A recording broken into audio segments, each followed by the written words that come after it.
Olá, boa tarde a todos. Bem-vindos de volta ao evento.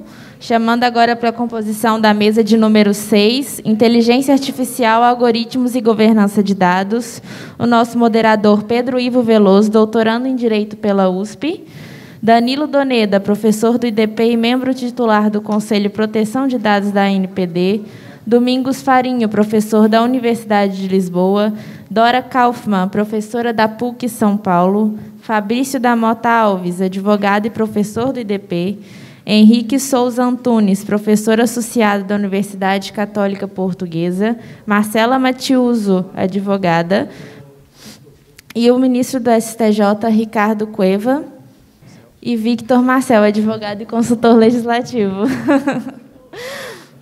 Passo agora a palavra ao moderador da mesa. Tenham todos um ótimo evento. Boa tarde a todos. A ideia aqui é fazer algo bem dinâmico, né? Então, já deixo aqui previamente deferida aqui a palavra a quem quiser falar. A gente vai ter só inicialmente cada expositor aqui vai falar alguns minutos. Depois a gente abre para fazer intervenções, perguntas e a gente fazer um debate aí mais dinâmico. Então, para começar, sem maiores delongas, aqui apresento aqui o objetivo aqui é tratar de inteligência artificial, algoritmos e governança de dados, né? E começo aqui com o ministro Ricardo Cueva, né, que tem liderado aí junto ao Senado Federal, presidido a comissão que vem no Brasil a regulamentar, que a partir de algumas iniciativas legislativas que já existiam, né, muito ali embrionárias, e que tem começado essa discussão e tem o grande desafio de, em tão pouco tempo, né, criar uma regulamentação em nosso país, no Brasil, onde, quer dizer, essa questão começa a dar seus primeiros passos. Então, ministro, passo aí a palavra ao senhor. Fique bem à vontade. Boa tarde a todos. Eu cumprimento os colegas de mesa e realmente será um desafio falar em 8 minutos, né, com uma rodada. A professora Dora Kaufmann ficou revoltada com muita justiça. Não, eram 5 inicialmente, eu falei, pô, 5? Aí, realmente é difícil. Eu não estou nem agradecendo, eu vou direto ao ponto. Essa comissão de juristas criada pelo presidente do Senado Federal para subsidiar a elaboração de um substitutivo aos 3 projetos de lei aprovados pela Câmara, ela já começa com o desafio de não responder à primeira pergunta: cabe ou não regular a inteligência artificial? Essa questão, bem ou mal, já foi respondida pelo Parlamento, pela Câmara, né, ao aprovar os 3 projetos, que divergem em vários pontos, mas que apontam para um caminho possível da regulação da inteligência artificial. Não é fácil regular qualquer coisa, muito menos a inteligência artificial, que é uma grande metáfora para várias aplicações que já existem hoje no cotidiano e algumas outras que ainda são objeto de ficção científica, né? Nós já temos hoje, no cotidiano, o reconhecimento facial, já temos análise de risco de crédito, já temos diagnósticos médicos e tantas outras aplicações que vão sendo incorporadas ao cotidiano, e todas elas são englobadas nessa rubrica geral de inteligência artificial, que muitas vezes não é nem inteligente e nem artificial, e nem tem inteligência humana. Então, o primeiro ponto no projeto que foi aprovado na Câmara, no PL 21, que é relativamente feliz, me parece, é a definição de inteligência artificial, procurando afastar do conceito de inteligência artificial aquelas ferramentas de automação cujo resultado é previsível a partir do uso de um determinado algoritmo sem a inserção ou análise de nenhum dado externo. Obviamente, o segundo ponto é a questão dos fundamentos, dos princípios, dos valores, a questão dos vieses, da discriminação algorítmica, a segurança, a robustez, a resiliência, a questão da responsabilidade civil é dificílima. Mesmo aqui na Europa, a diretiva de 2017, que procura fixar balizas para a responsabilidade civil, das aplicações de inteligência artificial é insatisfatória na medida em que ela cria parâmetros muito genéricos para definir qual será o critério adotado para a responsabilidade civil das aplicações de inteligência artificial e procura adotar um modelo, por vezes, um pouco estatista e alguns doutrinadores dizem até socializantes, na medida em que ela cria um fundo geral de reparação, cria um seguro obrigatório e talvez não leve em consideração a reparação integral do dano causado pela inteligência artificial. Obviamente, isso tudo foi ampliado no PL 21, que foi aprovado em regime de urgência na Câmara dos Deputados, quando se procurou criar um regime peculiar de apuração da responsabilidade civil, ao afastar tanto a incidência do Código Civil quanto do Código de Defesa do Consumidor, e definindo que a responsabilidade seria sempre subjetiva, o que destoa dos padrões hoje existentes no direito brasileiro. Então, esse será um dos grandes desafios, obviamente, para qualquer projeto possível de regulação da inteligência artificial. O outro desafio, obviamente, será a questão da fiscalização, autorregulação, credenciamento, cadastramento, como é que isso deve ser feito ou não. A questão também das auditorias algorítmicas, da explicabilidade, como isso deve se processar ou não. A regulação aberta à inovação, regulação por sandboxes, também é um tema. Será que é possível abarcar tudo isso num projeto de lei, num período tão exíguo? Provavelmente não. Provavelmente isso é um desafio que vai além do que uma comissão de juristas possa empreender, e também o parlamento nesse momento. Não é à toa que no mundo inteiro não há hoje nenhum consenso quanto ao modelo de regulação ideal da inteligência artificial. Nos Estados Unidos não há, na Europa debate-se com muita intensidade já há muitos anos um projeto que é baseado na gestão de riscos e em aplicações individuais e tenta evitar uma regulação globalizante da inteligência artificial, e mesmo assim não há um consenso quanto ao modelo de regulação a ser adotado. De todo modo, o custo de não regular a inteligência artificial, de não pelo menos garantir um núcleo principiológico e deontológico aplicável à inteligência artificial nesse momento, talvez seja maior do que a abstenção completa, né? Porque, afinal de contas, se nós olharmos para mais de 100 anos, no retrospecto, todas as tecnologias perigosas, inerentemente perigosas, elas acabaram sendo, de alguma maneira, reguladas após uma intervenção do judiciário, que acabou se guiando por certos princípios. Então, me parece que talvez o ideal, obviamente isso é uma opinião meramente pessoal, não há consenso nessa comissão de juristas ainda, e ainda vamos proceder a audiências públicas, vamos ouvir todos os setores interessados, vamos fazer um seminário internacional. A minha opinião pessoal é que a regulação mínima possível hoje, se o parlamento decidir prosseguir nessa elaboração de uma regulação da inteligência artificial, seria principiológica e deveria, então, se fundar naqueles valores que já estão consagrados em alguns catálogos, né? Uma tecnologia centrada no ser humano, que proteja a privacidade, a proteção de dados pessoais, que garanta a prestação de contas e responsabilidade civil integral dos operadores, dos fabricantes das aplicações de inteligência artificial, que garanta a proteção e segurança do usuário, transparência e explicabilidade, que garanta a não discriminação dos usuários ou daqueles que são atingidos pela inteligência artificial, garanta que haja sempre um controle humano da tecnologia e que haja uma promoção dos valores humanos através do uso dessas tecnologias. São desafios dificílimos de enfrentar, sobretudo porque nós não temos ainda sequer ideia do que pode vir a acontecer com a inteligência artificial.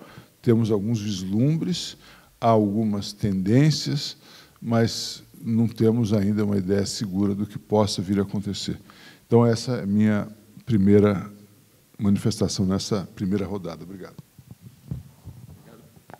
Obrigado, ministro, por ter apresentado a questão toda e acho que de uma forma muito bem colocada, até para não comer os minutos aí da professora Dora, que é uma referência aí para todos nós aí sobre os impactos da inteligência artificial. Já passo-lhe a palavra para o tempo que precisar.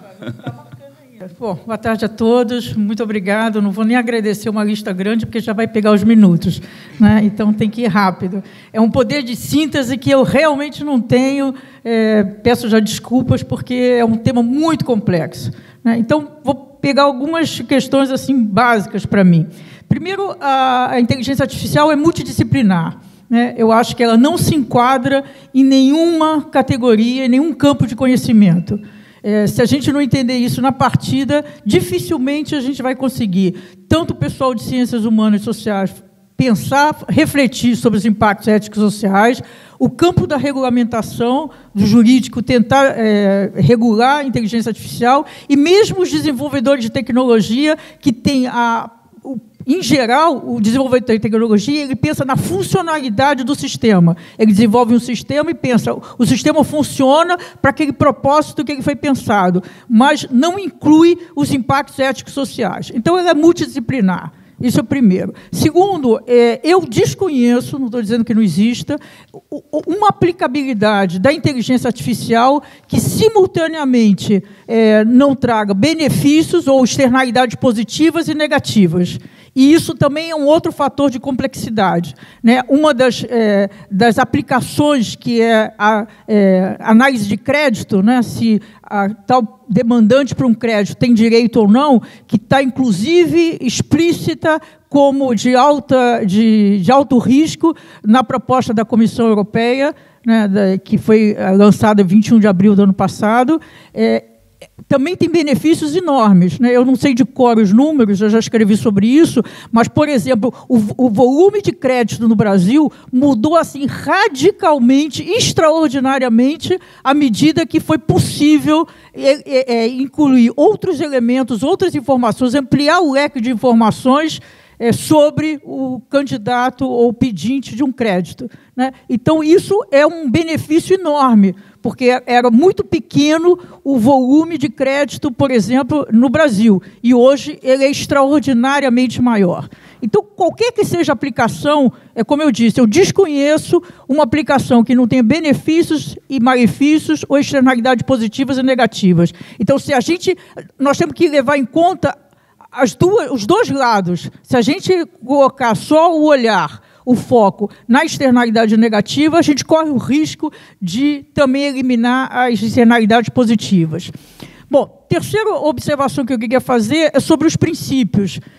O ministro falou sobre alguns princípios, são os princípios que foram criados ou foram propostos em 2017, num encontro chamado Asilomar, na Califórnia, e eles estão replicados em eu acho que todos os documentos, os institutos voltados para o que se chama AI for Good, né, ou nos documentos. Agora, esses princípios eles são de pouca aplicabilidade, na minha visão.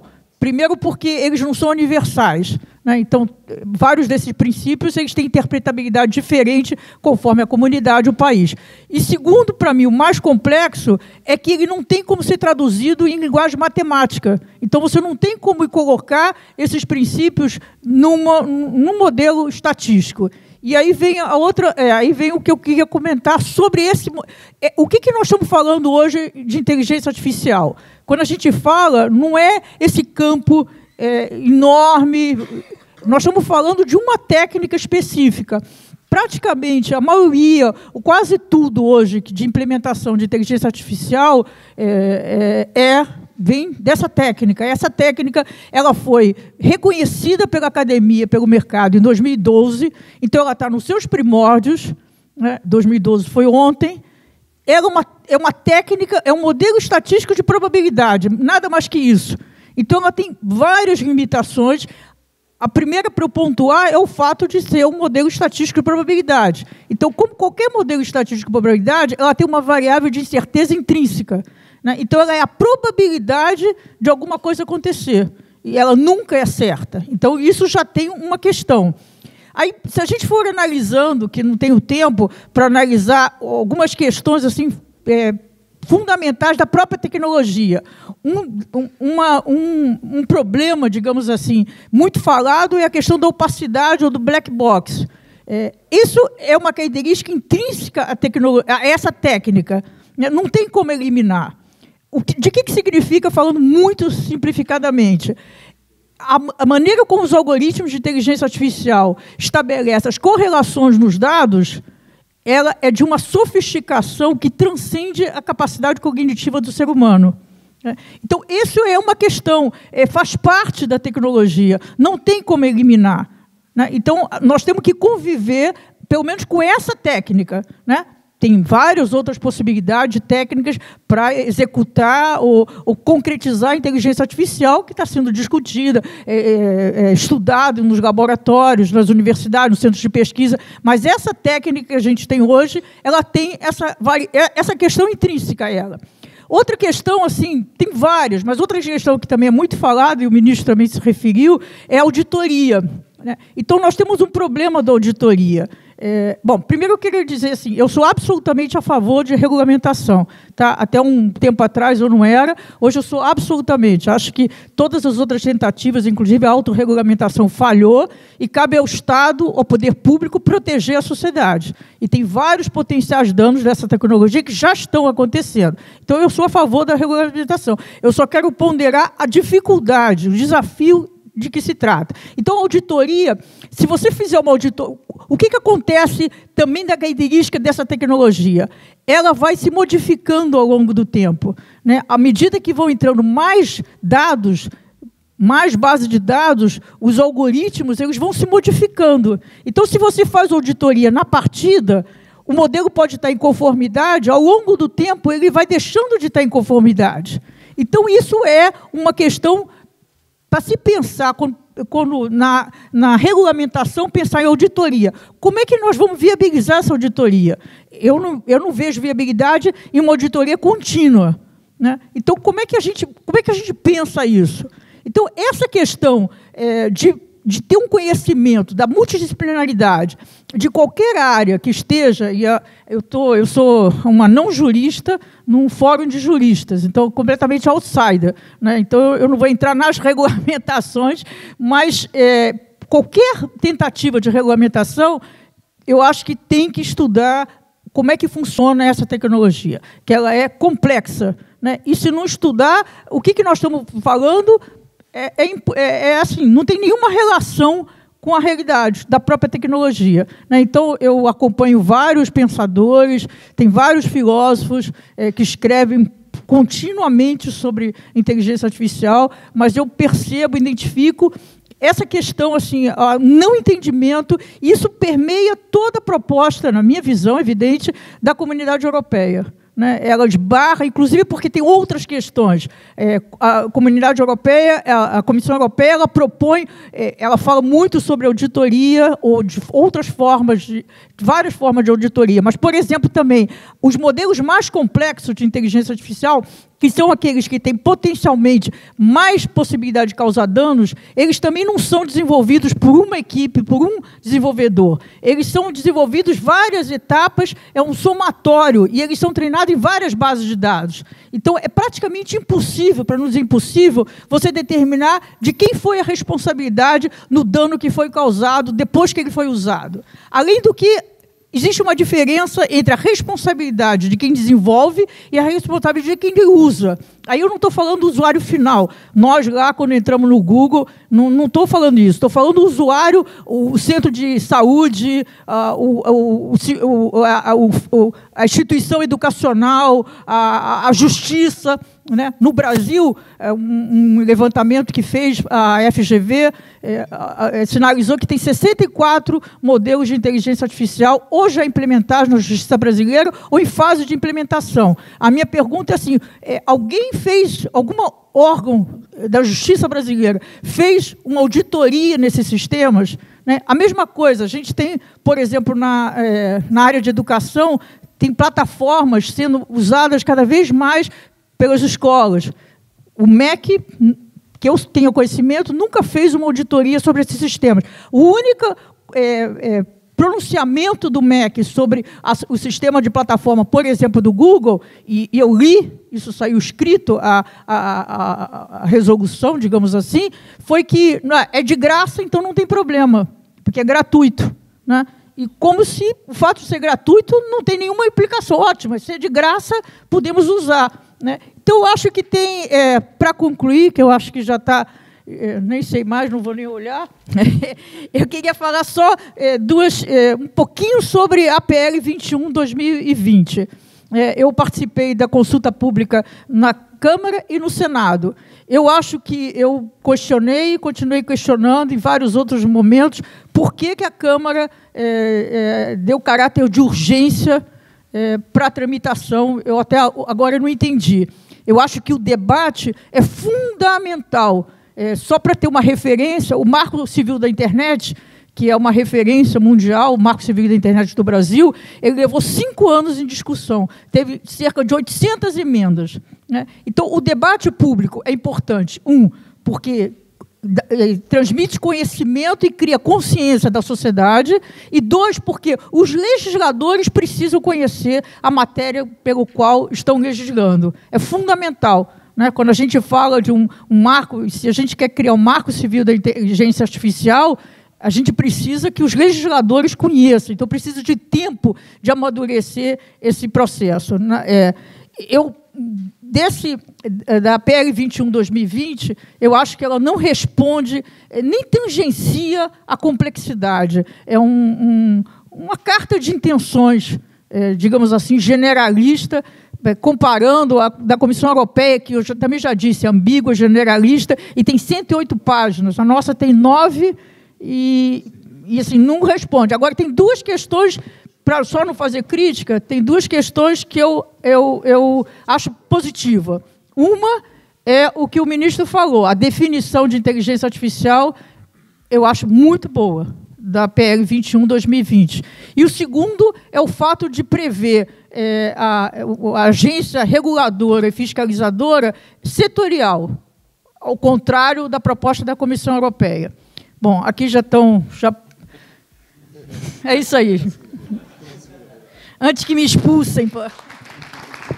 Obrigado, professora Dora. Foram 8 minutos com acréscimos muito intensos e de provocações assim, realmente bem intensas. Bom, então, passo agora a palavra ao professor Domingos Farinho, que é professor aqui na Universidade de Lisboa, para tecer suas considerações. Muito obrigado. Eu também, no sentido de poupar tempo, começo por desejar boa tarde a todos e a todas. Também cumprimento todos os meus colegas de mesa e vou tentar ser o mais cumpridor possível do tempo. Eu no fundo, quero, nestes 8 minutos que tenho, 8, 10 minutos que tenho, traçar um caminho que parta daquilo que é a estratégia europeia de dados e que já vai bastante complexa e bastante rica e tentar chegar, fazendo um caminho em 4 pontos, tentar chegar ao que é aquilo que nós podemos designar pela governança de dados que vai resultar dessa estratégia de dados. E isto é feito, digamos assim, com base neste princípio, eu diria, fundamental de funcionamento da União Europeia, que pode ser, ora chamado de burocrata, ora simplesmente de jus administrativista, consoante as más línguas, e que parte desta ideia, sempre que há algum problema para resolver em direito administrativo ou em Bruxelas, a solução é arranjar um procedimento. Portanto, se o problema é complexo, em vez de resolver o problema, arranja-se um procedimento para lidar com o problema complexo. E o que eu quero demonstrar, no fundo, no âmbito desta estratégia de dados da União Europeia, que provavelmente numa das peças dessa estratégia, que é justamente o regulamento sobre inteligência artificial, os procedimentos vão ser provavelmente mais importantes do que qualquer definição de inteligência artificial ou de qualquer regulação, se quisermos, material. Aliás, gostava de começar por recordar isto, houve alguns países da União Europeia que foram, e são ainda, aliás, terminantemente contra o regulamento de inteligência artificial, dizendo que não há, digamos, evidências científicas de que seja possível regular uma coisa que não se compreende exatamente ainda o que é. E os juristas às vezes deviam tentar ter alguma prudência em tentar regular coisas que são, digamos, difíceis de regular, mas, enfim, isso é um barco que já partiu, como se costuma dizer. Ora bem, primeira nota importante, Eu vou lidar com 3 diplomas legais, 2 deles que ainda não foram aprovados, um que já está aprovado e é muito conhecido. Por um lado, o Regulamento Geral de Proteção de Dados, por outro lado, o Data Governance Act, ou o Regulamento sobre Governança de Dados, e depois, como seria inevitável, o Regulamento sobre Inteligência Artificial da União Europeia. E o que é muito interessante é que nós, se olharmos para estes 3 diplomas, há até mais, agora recentemente foi conhecida a proposta do Data Act, portanto, os dados não pessoais, é que há um medo, se quisermos, no direito da União Europeia, na União Europeia, de lidar com tudo o que seja tratamentos artificiais, tratamentos por inteligências não humanas, chamemos-lhe assim, nomeadamente, por exemplo, logo no RGPD, portanto, ainda antes sequer de entrarmos no regulamento de inteligência artificial, já havia, por exemplo, uma proibição de profiling, que é algo que é altamente discutido, por exemplo, nos Estados Unidos, em que o profiling é muito bem visto, até de certa maneira, e nós terminantemente proibimos-lo, ou pelo menos proibimos-lo com bastante severidade, com poucas exceções, no RGPD. Portanto, a abordagem, é preciso termos esta ideia que a abordagem no direito da União Europeia da proteção de dados ou da estratégia de dados da União Europeia é uma abordagem muito cautelosa, muito prudente, ou aparentemente prudente, pelo menos até chegarmos à proposta de regulamento sobre a inteligência artificial. Ora, o que é interessante do cruzamento destes 3 diplomas, e por isso é que eu os apresentei aqui, e que eu acho que é interessante depois até confrontarmos com o que poderá vir a ser a experiência brasileira, é que em todos eles há uma parafernália de instituições públicas, quer nacionais, quer ao nível da União Europeia, que vão trabalhar em conjunto para conseguir regular e, no fundo, tapar os buracos, chamemos-lhe discricionários, que vão ser criados. E, por exemplo, apenas para dar alguns exemplos, se olharmos para a proposta de legislação sobre governação de dados, sobre inteligência artificial, encontramos no artigo 56 da proposta a criação do Comitê Europeu para a Inteligência Artificial e, se olharmos, no caso, para a diretiva sobre governança, também encontramos uma autoridade que é o Conselho Europeu para a Inovação de Dados, isto no artigo 26 da proposta de regulamento de governança de dados.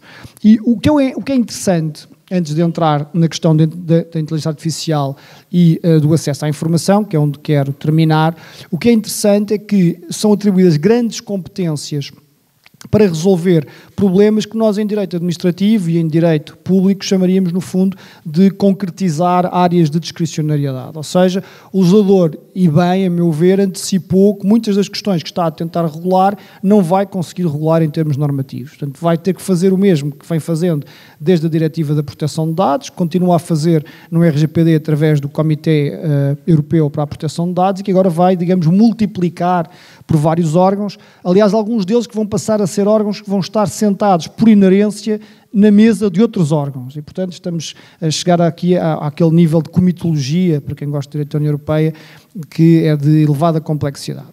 Ora bem, qual é o meu ponto com isto e passando para o meu terceiro e penúltimo ponto? O grande objetivo da estratégia europeia de dados, sejam eles dados pessoais ou não, é garantir 2 coisas. Em primeiro lugar, quando os dados são pessoais, o mais elevado nível de proteção em matéria de direitos fundamentais, isso é evidente com o RGPD, mas fora dos dados pessoais, e mesmo nos dados pessoais assegurada essa proteção, o objetivo é garantir uma grande eficiência económica na utilização destes dados. E, portanto, económica, se quisermos, num patamar mais empresarial, mas também económica no sentido do acesso dos dados pelos cidadãos e do que isso pode ser relevante para as suas vidas. Isso é, por exemplo, muito evidente na última proposta do Data Act da União Europeia. Ora, prevalecendo do que já aqui foi dito sobre opacidade e transparência algorítmica, o grande problema, pelo menos para quem trabalha nesta área e tenta pensar nas coisas da forma mais simples, isto é, vamos ao ponto essencial, o que é que nós queremos proteger no fim do dia, quando esta estratégia estiver montada e tivermos as várias legislações aprovadas. O que nós queremos resolver é este problema complicado, que é, no dia em que um algoritmo decidir sozinho um processo de tratamento de dados, seja esse tratamento de dados para dados pessoais ou para dados não pessoais, quem é que vai fazer o controle desse processamento de dados? Portanto, neste momento eu tenho várias formas de resolver isso à luz, por exemplo, do RGPD.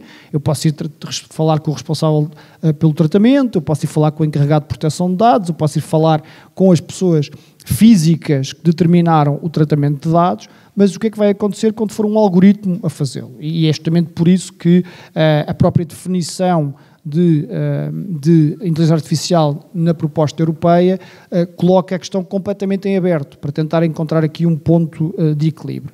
Ora, eu acho que é evidente que, de acordo com o que temos hoje na proposta de regulamento da inteligência artificial e também do Data Governance Act, que, como já aqui foi dito, a ideia de transparência algorítmica, que fica muito bem em alguns artigos científicos, é uma quimera, isto é, não é possível haver transparência algorítmica. O que há, e isso está de facto garantido, é um dever, aliás, gostava até de ler qual é a expressão que é utilizada pela lei, deixem-me só aqui abrir a minha proposta. O que é dito é, justamente num capítulo sobre requisitos aplicáveis, capítulo 2º da proposta de regulamento de inteligência artificial da União Europeia, cujo o título é justamente requisitos aplicáveis a sistemas de inteligência artificial de risco elevado. Eu também, que se calhar é um bocadinho uma contradição nos termos, ou pelo menos uma redundância, não sei ainda qual delas é. De altura, o que se diz é que no artigo 9º fala-se de sistema de gestão de riscos. E se olharmos para as exigências que são feitas a este sistema de gestão de riscos, o que no fundo se está a pedir é algo que parece ser contraditório com as evidências científicas conhecidas, é que quem controla o algoritmo consiga responder pelo algoritmo, mesmo quando as evidências científicas demonstram que provavelmente não vai poder responder pelo algoritmo. Portanto, é uma espécie de eu estou aqui a pedir para tu te responsabilizares por uma coisa que na verdade não te podes responsabilizar do ponto de vista do nexo. É isto uma novidade do ponto de vista jurídico? Não. O direito está, aliás, habituadíssimo a trabalhar com ficções jurídicas. E este é um dos domínios em que nós estamos a trabalhar, provavelmente, ou teremos de trabalhar e teremos de nos habituar a ficções jurídicas. Isto leva-me, então, ao ponto onde eu disse que queria chegar, e para cumprir o tempo, que é, se estamos a lidar com ficções jurídicas, estamos a lidar com problemas lacunares, estamos a lidar com problemas em que, no fundo, estamos a fazer, não é propriamente a identificar objetos de normas, mas objetos de lacunas. Então o que vamos precisar é de procedimentos para integrar esse tipo de lacunas. Vamos precisar, por exemplo, para o regulamento de inteligência artificial, do que precisamos, por exemplo, ao nível do artigo 6 do RGPD, quando temos de fazer ponderações, no caso concreto, sobre saber se prevalece o direito à proteção de dados ou prevalecem os interesses legítimos de quem trata a informação. E na inteligência artificial vai ser exatamente a mesma coisa. Quando tivermos de saber, para corresponder a deveres de reporte em matéria da chamada transparência algorítmica, o que vamos ter ali alguém a fazer é um papel de assumir a responsabilidade por essa transparência, justamente porque não há transparência, justamente porque há opacidade e é preciso resolver através de uma ficção jurídica esse problema. Portanto, eu queria só terminar com esta nota de que o que vai ser decisivo, e como muitas vezes vejo isso esquecido no debate académico, acho que é importante colocar a tónica aí, é olhar muito bem para os procedimentos de resolução de conflitos que vão ficar e fica também como sugestão, obviamente, para o debate no Brasil, como é evidente, para os procedimentos que vão ficar montados entre a aplicação da norma e a discussão judicial, para, no fundo, evitarmos o que está a acontecer na Europa, ou que tem vindo a acontecer com o RGPD, em que os tribunais estão a fazer uma espécie de função regulatória, uma vez que não há verdadeiramente um regulador. E, portanto, era bom que nós antecipássemos esse problema e tentássemos evitá-lo no domínio da governança de algoritmos. Obrigado. Obrigado, professor Farinho. Trouxe aqui uma perspectiva crítica aí da abordagem europeia. Passo agora a palavra ao meu amigo aqui, professor Danilo Doneda, nossa referência em proteção de dados, para tecer suas considerações. Obrigado pela palavra, meu amigo Pedro Ivo. Saúdo a todos os atendentes, boa tarde, colegas aqui na mesa. E agradeço à Organização Fórum de Integração Brasil-Europa pelo convite. Antes de tudo, já utilizando o nosso tempo que é valioso aqui, eu queria tratar no âmago da Comissão de Juristas formada pelo Senado Federal para apreciação dos projetos de lei sobre a matéria, sob a presidência do ministro Ricardo Cueva, qual faz parte vários membros, entre elas o professor Dora Kaufmann, tratar um pouquinho de alguns pontos principais que eu gostaria de pensar dentre os vários desafios e funções e tarefas que nós vamos ter. Primeiro, a consideração da própria natureza do trabalho, que parte da necessidade de delimitar, até topologicamente, o que se pretende por uma regulação de inteligência artificial. A inteligência artificial, enfim, Antes de tudo, um problema um pouquinho epistemológico também. A inteligência artificial em si não é propriamente uma ferramenta ou uma técnica em si. Até lançando mão de algumas percepções que o professor Luciano Floridi traz, a inteligência artificial é uma ferramenta que ela proporciona integração entre outras ferramentas. Aliás, é justamente por isso que tanto se fala que na inteligência artificial um dos problemas é da localização do homem nos mecanismos decisionais. Na medida que, através de instrumentos de inteligência artificial, temos a conexão entre, por exemplo, bases de dados e algoritmos que vão tomar decisões sobre um score de crédito, sobre uma precificação dinâmica, enfim, problemas que não são do futuro, são atuais. Aqui não, desculpe, mas no Brasil, por exemplo, às vezes a gente até perde de vista o fato de que, desde 2011, nós temos legislação trazendo a obrigatoriedade de transparência e, ouso eu dizer, explicabilidade de algoritmos de cálculo de score de crédito. A lei do cadastro positivo traz isso, né? Nunca foi levado como um problema concreto, né? Mas isso foi evidenciado até pela LGPD, no artigo 20, uma discussão que foi levada ao STJ em 2014, e é direito posto e reconhecido pela jurisprudência, apenas aí não foi enfrentado porque falta esse diálogo, que agora nós temos a função de, na comissão, e entre outros tantos fóruns, levar adiante. Mas, enfim, é uma tecnologia que, enfim, que, além da técnica, é uma técnica que liga técnicas. E, nesse sentido, muitas vezes, dentro dessa ligação, o humano pode ficar de fora. E é complicado a gente tratar de um tema que deixa o ser humano de fora quando decisões são tomadas, e muitas vezes essas decisões podem ser fundamentais para destinos, escolhas de vida que vão implicar em efeitos para a vida de muita gente, né? Isso apenas para dar o pano de fundo da gravidade e da necessidade de tratarmos com o devido cuidado desse desafio que nós, não somente comissão, mas nós como sociedade, até a nível global, temos. Os colegas portugueses aqui estão trazendo imensas contribuições baseadas na experiência europeia riquíssima aqui sobre o tema também. Essa tecnologia, que eu chamei de... Eu não, na verdade, o Luciano Floridi trata de uma tecnologia de intermediação, ela, muitas vezes, ela até é antropomorfizada, no sentido de que, muitas vezes, até hoje, talvez um pouco menos, mas, tradicionalmente, se colocou uma certa personificação de instrumentos de inteligência artificial. Até, de data de poucos anos atrás, uma primeira tentativa, até aqui no âmago do processo legislativo europeu, de se atribuir personalidade jurídica a algoritmos, a sistemas de inteligência artificial, que até, eventualmente, ecoa algumas notas que, enfim, desde o princípio das discussões sobre inteligência artificial se colocam, desde a famosa Conferência Dartmouth, né, de 1956. Porém, talvez hoje seja necessário, até diante do fato de que temos problemas concretos para solucionar, levarmos em conta também os aspectos mais pragmáticos, evidentemente, mais atuais do problema. Tanto é que a atual discussão sobre inteligência artificial ela só ganhou forma, ganhou momento, nessa dinâmica que nós temos hoje, a partir do momento, justamente, que os problemas se colocaram na nossa frente e que a gente não pôde tirá-los mais à frente. As leis de proteção de dados, que no Brasil, em Portugal, em vários outros países, adentram em alguns aspectos a regulação de inteligência artificial, alguns aspectos cruciais, como a questão da explicabilidade, no caso que já foi até tratado na fala da professora Dora, é um caso desses, mas há outros que não foram tratados dentro da proteção de dados que vão ter que ser tratados.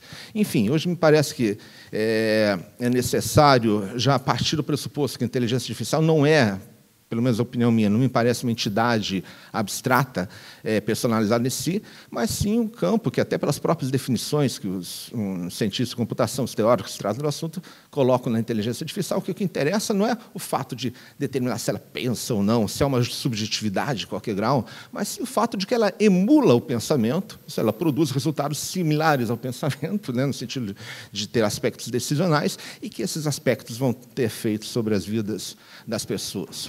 Nesse sentido, enfim, os computadores podem pensar, no mesmo sentido que, como alguém falou, como um submarino pode nadar. Não interessa definir o que ele faz diretamente, mas sim os efeitos daquilo para uma série de sistemas e para as nossas próprias vidas.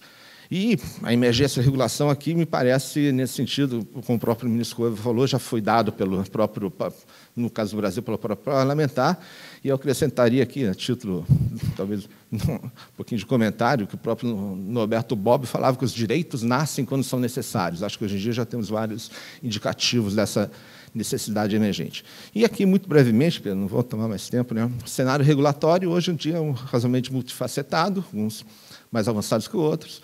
Nós temos a proposta do Parlamento Europeu, muitos vão falar aqui dele, eu não vou falar. Queria somente chamar a atenção para um fato que até estava presente no comentário que, no painel ontem, o Vinícius Carneiro fez sobre a propostas chinesas, que não são só propostas, né?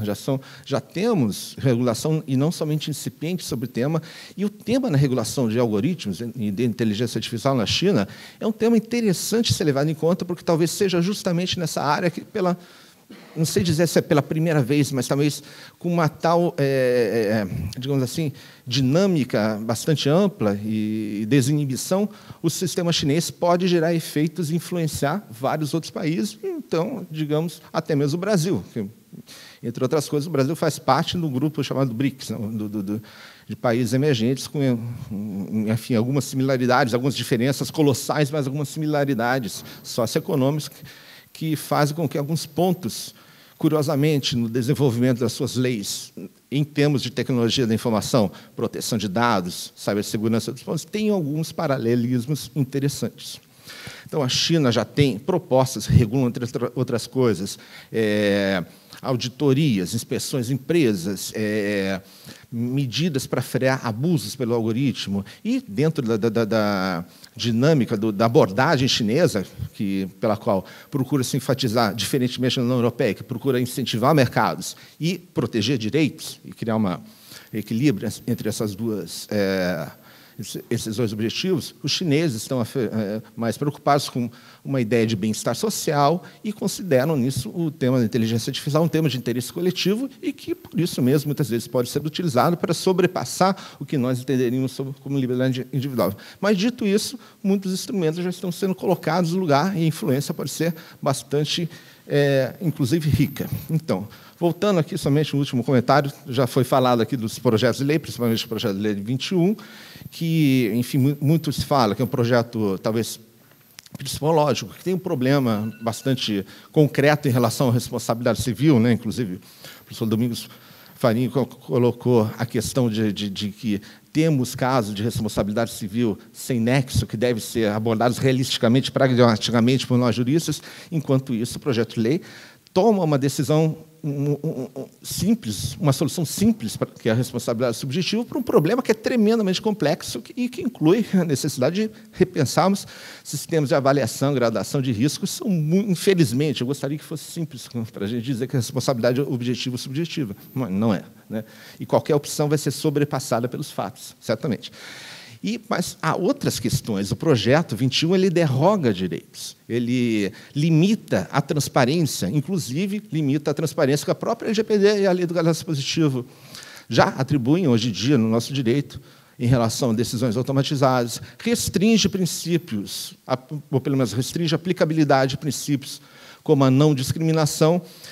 E, dentro desse âmbito, imagino que valha mais do que nunca colocar essas questões dentro de uma discussão global, que aqui, num foro como esse e todos os outros, você vai certamente muito aproveitar para todos nós, e principalmente nossa missão específica aqui na ministra e a professora Dora, para a comissão. Muito obrigado, Pedro.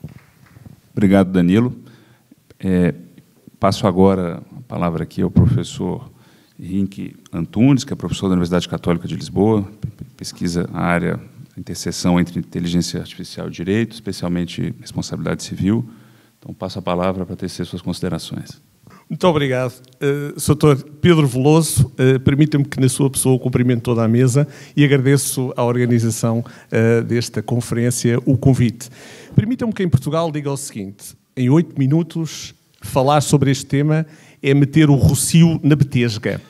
Rocio, certamente conhecem os nossos colegas e amigos brasileiros. A betesga é aquela pequena rua que liga o Rocio à Praça da Figueira. E, portanto, perceberão que, de facto, é impossível falar em 8 minutos sobre este tema. Mas permitam-me que toque em 2 ou 3 aspectos que foram referidos na sessão da manhã e já nesta sessão. Um tem que ver com a questão da globalização. Isto é, será possível tratar destes temas numa perspectiva tão regional, Brasil ou mesmo Europa, que engloba vários países, e com, naturalmente, abordagens diversas? Se pensarmos na origem da regulação no sentido amplo da inteligência artificial, o que estava na base dessa regulação era precisamente a compreensão de que isto é um problema global, universal, e daí a abordagem ética, porque a abordagem ética consegue com mais facilidade firmar-se em postulados de natureza universal. A regulação é diferente.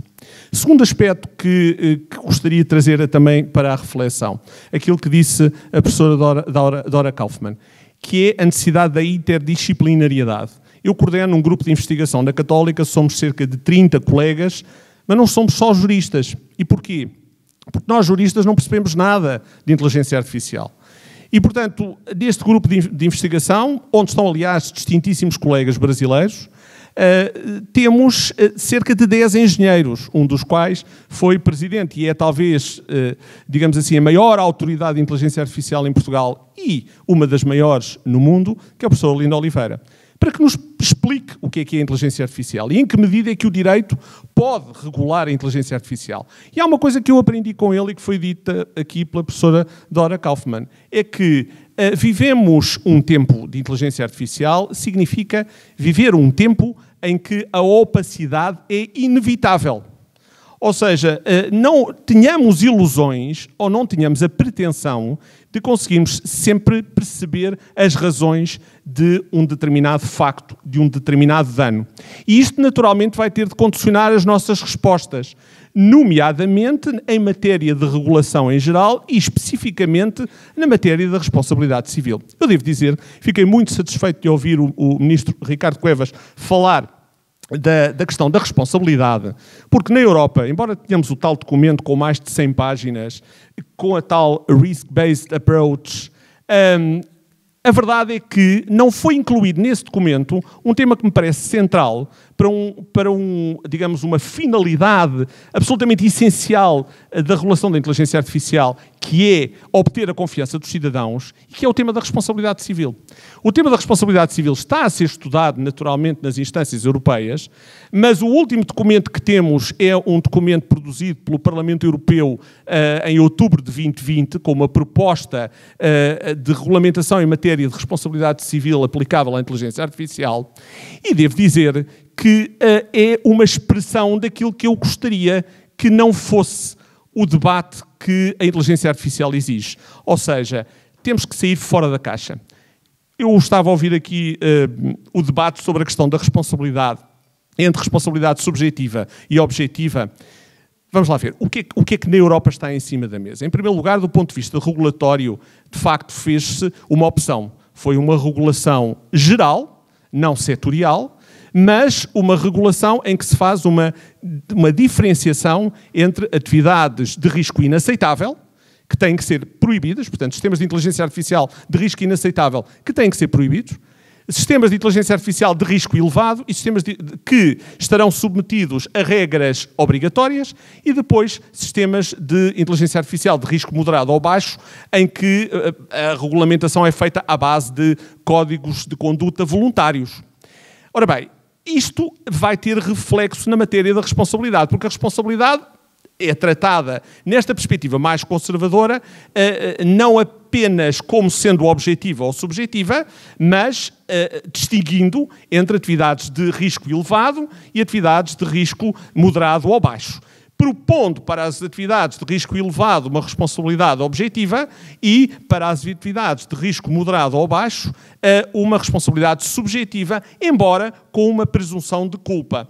O que significa que, desde logo deste tema específico da responsabilidade, já estamos aqui, digamos, a fazer uma abordagem diferenciada e, portanto, devo dizer que, apesar de tudo, digamos, se concita mais a minha adesão do que uma abordagem indiferenciada a todos os sistemas de inteligência artificial, sabendo que os riscos são diferentes. Mas onde é que está a tal abordagem conservadora que merece a minha crítica? E uma crítica, devo dizer, muito sentida. Voltando àquilo que há pouco estávamos a dizer, não estamos a esquecer-nos que a responsabilidade civil nasce numa realidade que é fundada no ser humano, num comportamento do ser humano. Por outro lado, uma realidade que é monocausal, ou seja, era fácil identificar a origem do dano. Ora bem, esta realidade antropocêntrica e monocausal não é certamente a realidade da inteligência artificial. E, portanto, mesmo que nós queiramos, para os sistemas de elevado risco, propor uma responsabilidade objetiva, a verdade é que estamos a esquecer que é preciso identificar o autor, um nexo causal, e isto vai fazer com que os cidadãos, quando começarem a surgir problemas de responsabilidade dos tribunais, se vejam confrontados com uma total impossibilidade de obter o ressarcimento dos seus danos. Não tenhamos ilusões, isto não é como os acidentes de viação, isto não é como os automóveis que nós conduzimos e que são tomados como paradigma da responsabilidade para a matéria da inteligência artificial. Não é verdade. A realidade que nós vivemos é uma realidade maquinocêntrica, é uma realidade multicausal. Não vamos muitas vezes conseguir perceber qual é que é o agente que, de facto, deu origem ao dano e, portanto, é preciso pensar fora da caixa. É preciso pensar o quê? Por exemplo, na criação da personalidade eletrónica. É uma coisa chocante? Não é. Nós temos a pessoa coletiva, é uma realidade criada pelo ser humano, não é uma realidade tangível, não é uma realidade física. Ninguém discorda hoje em dia da importância que a pessoa coletiva tem. Por que não pensar na personalidade eletrónica? A resolução do Parlamento Europeu de 2017 propunha a criação da personalidade eletrónica, mas foi tal a reação negativa vindo de meios políticos e vindo de meios académicos, e não pus o cronómetro a funcionar, e agora já não sei em que tempo é que vou, mas enfim, já vou terminar, que a personalidade eletrónica caiu em 2020, não é? E, portanto, voltámos ao tal sistema conservador. Eu devo dizer que escrevi um texto, enfim, que vai tendo, parece-me, algum acolhimento, que de facto procura pensar esta nova realidade de acordo com um paradigma diferente e no fundo, é olhar para isto e pensar da seguinte forma. A opacidade é inevitável. É verdade. Por outro lado, os sistemas, e também isso é uma razão da opacidade, vão ganhando autonomia. Pelo menos determinados sistemas de inteligência artificial. Por outro lado ainda, os riscos de ciberataques são evidentes. Enfim, para não estar a desenvolver muito o tema, o que é que eu acho que é preciso fazer? A responsabilidade vai ter de ser deslocada para o direito de regresso. Ou seja, vai ter de ser deslocada para aqueles que serão os potencialmente responsáveis, na relação entre eles, mas não com o lesado. O lesado não pode ser colocado num processo judicial que demora décadas a resolver e que, no final, dá origem a nada, não é? Isto não pode acontecer. E eu acho que é isto que nós temos de pensar. Ou seja, nós não estamos perante uma sociedade antropocêntrica e uma sociedade monocausal. Volto a dizer, estamos perante uma realidade que é cada vez mais maquinocêntrica e multicausal. E por isso mesmo não podemos continuar a lidar com os mesmos conceitos clássicos de responsabilidade, nem subjetiva nem objetiva. Ou melhor, podemos, mas para as relações entre os eventuais responsáveis, não é para as relações com o lesado. E, portanto, o que é necessário? Os tais fundos de compensação a que há pouco o ministro Ricardo Cueva aludia, perdão, esses tais sistemas de compensação não podem ser subsidiários, têm que ser primários, têm que estar, digamos, na frente de tudo. O problema é o financiamento. E isto se deixarmos cair a personalidade eletrónica, porque se, obviamente, pudermos avançar com a figura de personalidade eletrónica, eu tenho um agente responsável. Depois há o problema também do financiamento da pessoa eletrónica. Mas é este tipo de questões que eu acho que têm que estar em cima da mesa, e não apenas as questões responsabilidade subjetiva e responsabilidade objetiva, porque essas são questões antigas que não são adaptáveis a esta realidade disruptiva que é a realidade da inteligência artificial. Portanto, Sr. Ministro Ricardo Cueva, enfim, professora Dora Kaufmann, enfim, todos aqueles que me estão a escutar, por favor, também no Brasil, iniciem este debate, e já que esta questão está a ser discutida, e pelos vistos, com muito mais intensidade do que aquilo que acontece em Portugal, e pelos vistos, de forma muito mais adequada, que é introduzindo essa questão na regulação, coisa que a União Europeia não está a fazer, então que se pense fora da caixa e que se procure adotar um sistema que seja um sistema que faça justiça àquilo que é a realidade que a inteligência artificial vai trazer. Peço desculpa, não consegui meter o raciocínio na petesga, mas enfim, pronto, foi o que se arranjou. Muito obrigado. Foi realmente também muito intenso, muito... Peço apenas que não matem o mensageiro aqui, eu não sou... A responsabilidade não é minha. Então, agora passo a palavra ao Fabrício Mota, que, além de também compor a comissão do Senado, é advogado na área digital, professor do Instituto de Direito Público e um dileto amigo. Fabrício, você tem a palavra. Obrigado, boa tarde a todos. Cumprimento a todos aqui presentes. Agradeço ao convite, especialmente pela participação desta mesa, na presença do ministro Cuevo, presidente de nossa comissão. Entendo que muito já foi abordado em relação aos aspectos materiais dessa discussão, são elementos centrais. Cumprimento o doutor Aldi, faço aqui uma referência, ministro, peço desculpas, Aldi foi o meu primeiro chefe, fui estagiário dele, então, para mim é uma honra me encontrar com ele aqui nesse evento. Aprendi muito com ele, inclusive, sobre disciplina, qualidade e excelência. Muito obrigado, Aldi, pela presença. Eu entendo que muito já foi dito sobre os aspectos materiais, são questões realmente tormentosas, que temos que enfrentar, especialmente no mundo inteiro, mas especialmente no Brasil, nesse momento. Temos um prazo bastante exíguo para a elaboração dos trabalhos e a conclusão desses trabalhos. A sociedade brasileira nutre uma relevante expectativa em relação aos trabalhos da comissão. Temos, felizmente, excelentes membros, professores, doutrinadores, colegas, amigos queridos, bastante empenhados nessa temática. E eu trago apenas aqui uma reflexão no que diz respeito aos instrumentos, ao mecanismo de incentivos que nós vamos discutir ao longo da projeção deste marco regulatório. A professora Dora trouxe aqui, em sua fala, uma referência ao Marco Civil da Internet, uma legislação sublime, muito bem construída, mas que possui um pequeno, talvez não tão pequeno problema, a falta de definição específica sobre a autoridade reguladora que deveria aplicar não somente os aspectos de normatização, mas também os aspectos de fiscalização e supervisão. Hoje nós enfrentamos esse problema no Brasil em função dessa ausência legislativa. Não houve má-fé, não houve erros, não houve equívocos. O momento brasileiro na construção desse projeto de lei jamais se pôde antecipar o cenário que hoje vivemos no Brasil em relação à aplicabilidade da própria legislação do Marco Civil. Mas o fato é que temos que aprender com essa situação. O marco regulatório da inteligência artificial que se produz hoje no Congresso Nacional, ele, por si, já nos traz desafios objetivos e subjetivos em relação à sua aplicabilidade. Mas, para além desses desafios, é preciso observar a sua execuibilidade, ou seja, quais serão os incentivos que serão propostos, qual será o modelo de regulação e de supervisão. A União Europeia nos apresenta uma proposta de regulação de inteligência artificial em que ela estabelece a sugestão de criação de um comitê que, por sua vez, possui um propósito de elaboração de harmonização, propostas de orientação para que os Estados-membros tenham condição de maneira harmônica, uma vez que, como o professor Danilo mencionou, a inteligência artificial ela não é um instrumento, ela é um vínculo entre diversos instrumentos, ela é uma forma de se realizar diversas atividades através de tecnologia, mas, sobretudo, em razão da necessidade de se harmonizar e de se permitir a evolução também regulatória a par e passo com a evolução tecnológica. Este é um dos lados que a União Europeia nos apresenta, mas ela também nos aponta a necessidade de os Estados-membros definirem quem será a autoridade competente para a supervisão dessa norma.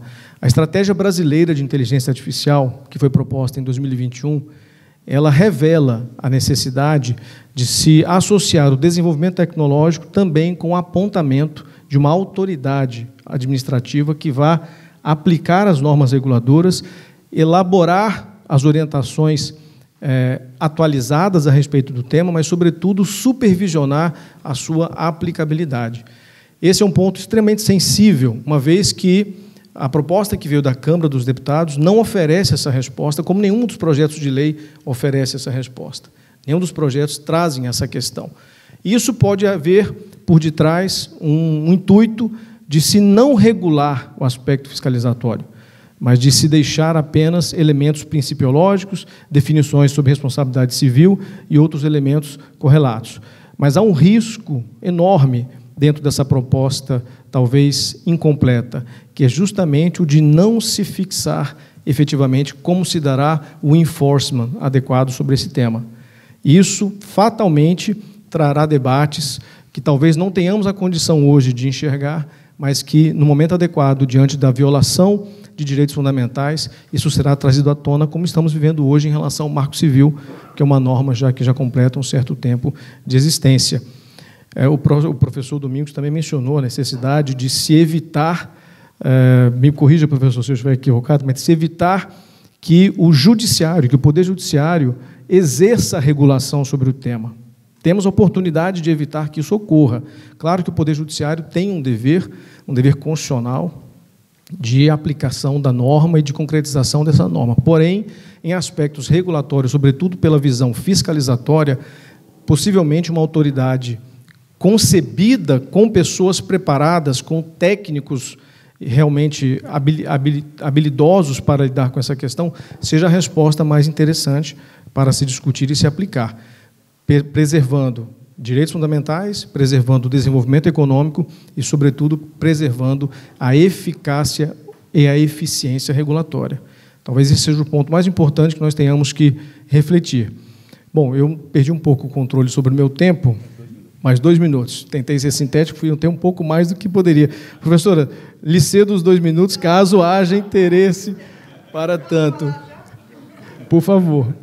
Mas o que eu apenas quero encerrar, ao trazer essa questão, é sobre a necessidade de se refletir sobre esse aspecto. Caso a Comissão e o Congresso Nacional entendam que não há oportunidade para isso, assim seja, é o processo democrático. No entanto, eu trago novamente a atenção sobre uma experiência que nós temos que tem tido efeitos nefastos sobre a aplicabilidade do ambiente tecnológico jurídico no Brasil.